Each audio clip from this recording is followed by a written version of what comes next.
علامات التلاعب النفسي الجاز لايتنج ايه هي؟ علامات بتبين لك ان بيتمارس عليكي تلاعب نفسي. يعني ايه الاول جاز لايتنج؟ شخص بيخليكي تشكي في نفسك وفي احتياجاتك وفي الواقع اللي انت عايشه فيه. كل حاجه بتسالي نفسك فيها هو انا صح؟ طب هو ما يقصدش. بتحسي ان في حاجه غلط ومش عارفه تثبتي الغلط اللي بيقع عليكي. هدفه يقلب الحقائق ويعيشك على وهم ان انت اللي غلطانه، وبيخليكي دايما شاكه في كل حاجه بتحصل. يخليكي تفقدي الثقه في حكمك على اي حاجه بتحصل. بتبقي مش عارفة هو اللي حصل ده حصل صح وانتي على حق ولا هو اللي على حق. مش عارفة تبني رأيك في الموضوع. بتبقي دايما مترددة ويقولك انتي بتتخيلي والموقف ده ما حصلش. انا ما حصلش مني كده، انتي اللي بتتخيلي الحاجات دي. انا ما عملتش حاجة، انا ما اقصدش المعنى ده، انتي اللي بتفهمي غلط. رقم 2 بيحسسك ان انتي حساسة زيادة عن اللزوم. هو انتي ليه كده؟ انتي ليه بتاخدي الموضوع قوي كده؟ انا ما اقصدش، انتي اللي حساسة، انتي اللي بتكبري المواضيع، انتي اللي هرموناتك هي السبب.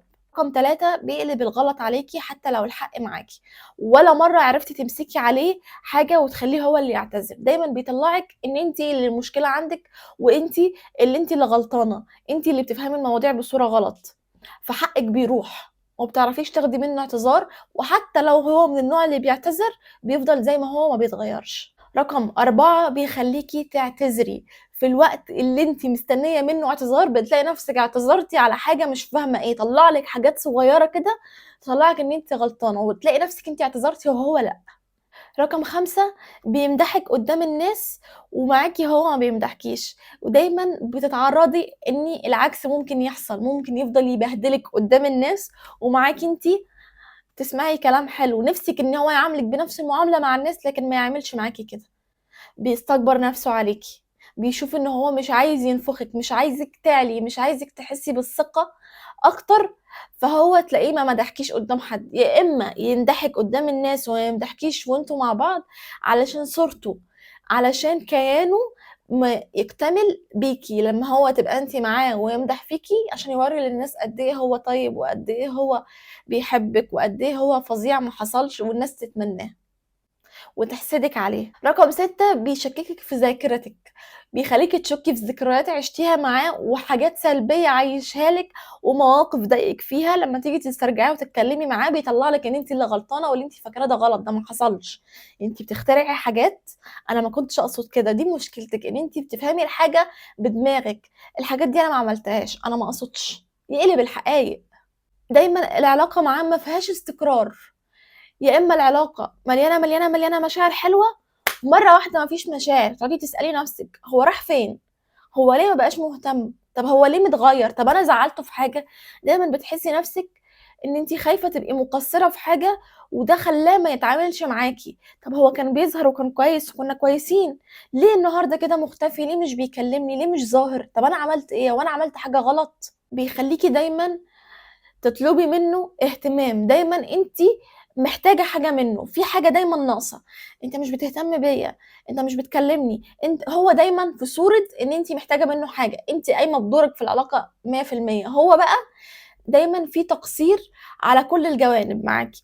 في احترامك، في احترامه ليكي، في اهتمامه بيكي، كل الجوانب هو مقصر فيها. ولو اتكلمتي مش بتطلعي منه بحق ولا تطلعي بأي حاجة خالص، بتطلعي ان انت اللي غلط وانت اللي بتزني وانت اللي بتخلقي مشكلة.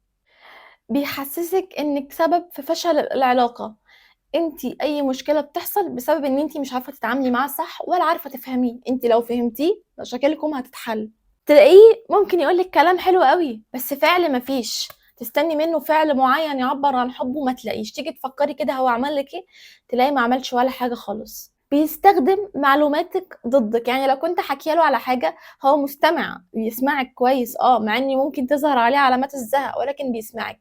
ولكن هو بيسمعك علشان يستخدم الكلام ده ضدك. بعد كده تلاقيه قالك ما انت السبب، اصلك انت كنتي حساسة في كذا فانت دلوقتي بتعملي كده معايا. بيتكلم عن معلوماتك بصورة ان هو بتلاقيه استخدم الحاجات اللي انت حكيها بشكل او باخر. بيعزلك عن الناس اللي انت بتحبيهم. الصحبه دي مش كويسه، بعيدي عنها. دول مش كويسين، خليكي مركزه معايا انا، خلينا مركزين في علاقتنا. انت مقصره معايا عشان اعادك معاهم بشكل او باخر. دايما بيوصلك لمرحله ان انت تعزلي عن الناس وتركزي معاه. يا اما غصب عنك بتعزلي عن الناس بسبب الضغط النفسي اللي عايشه فيه منه، مش قادره تتعاملي مع حد بسبب الشكوك اللي أنتِ عايشة فيها وبسبب ضغط العلاقة دي عليكِ.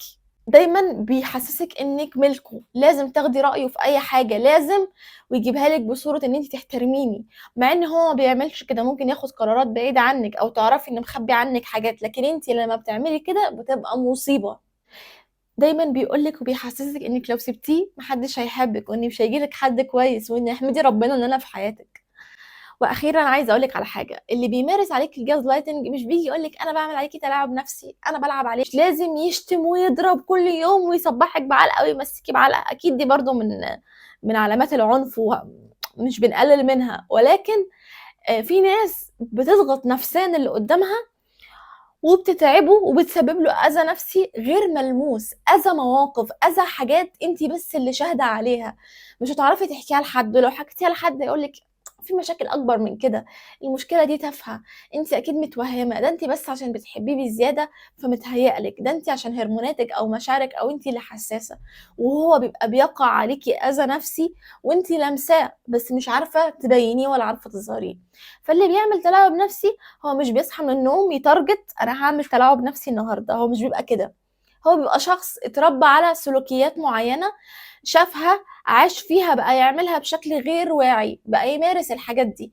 هل ده معناه إن هو ضحية؟ لأ مش ضحية، لإن اللي بيأذي حد بيبقى شايف إن هو سبب أذى للي قدّامه، بيبقى شايف اللي قدّامه متعذب، بيعيّط، زعلان، بييجي يتكلم اللي قدّامه يقول له أنت مزعّلني، بيبقى شايف الأذى نتيجة تصرفاته، بيبقى شايفها في الأذى اللي قدّامه. فهو مش ضحية، مش عشان هو بيعمل التصرفات دي بدون وعي يبقى هو شخص ضحية، هو مش ضحية، كل شخص ناضج مسؤول عن تصرفاته هو واعي، حتى لو هو مش واعي بيها وبيتصرف كده وخلاص، فنتيجتها بيبقى واعي بيها، هو واعي بالنتيجة اللي حصلت، نتيجة إن الشريك اللي في حياتي ما بقاش مبسوط، بقى حزين، بقى دايمًا شكّاك، بقى في مشكلة، يبقى أنا باتصرف بطريقة غلط، هنا بقى الوعي بييجي. فلو أنتِ اشتكيتِ كتير، اتكلمتِ كتير، ما حدش سامعِك، ما حدش حاسس بيكِ، أنا حاسة بيكِ وعارفة إن بيتلعب عليكِ نفسيًا وعارفة إن أنتِ مش عارفة تثبتي ده، بس مش مهم تثبتيه لحد، أهم حاجة تبقي واعية إن أنتِ بيتلعب عليكِ، أهم حاجة تبقي واعية بنفسِك، لإن في ناس بتقعد تشُك في نفسها وتطلّع المشكلة فيها علشان مش قادة حقيقة إن تشوف اللي قدّامها بيلعب عليها. لو وصلتِ معايا للنهاية واستفدتِ من الفيديو ده، سيبي comment وقولي لي رأيِك، واعملي لايك واعملي اشتراك للقناة لإنه بيفرق معايا أوي، وقولي لي حابة نتكلم عن إيه الفيديو اللي جاي، أشوفِك في فيديو جديد، باي.